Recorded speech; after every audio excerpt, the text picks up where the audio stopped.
let's have a look at another aspect of probability-independent events. So in this particular question, we are given a Venn diagram when we are told that 240 people were surveyed and about going to a different country, country A, country B, and country C, and then different combinations. Some didn't go anywhere, and then some went to some of them.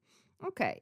Then in this part, we are asked, are A, meaning all of that, and B, all of that, are independent events? Use calculation to justify your answer.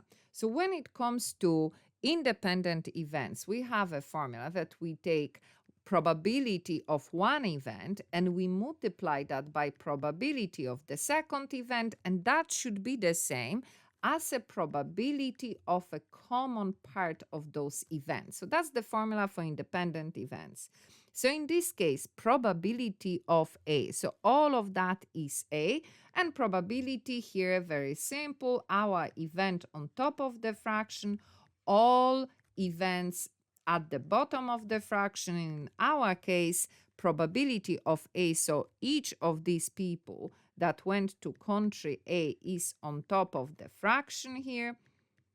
And then all events, all people, 240.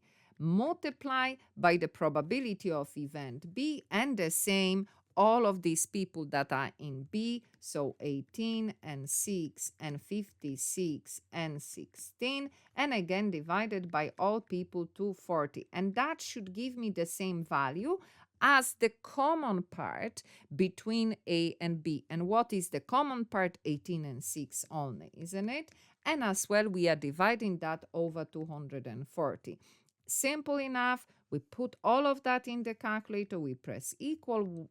We get 1/10. And again, we put that in the calculator and we get 1/10. So indeed, because both sides of the equation give us the same answer, those events are independent events.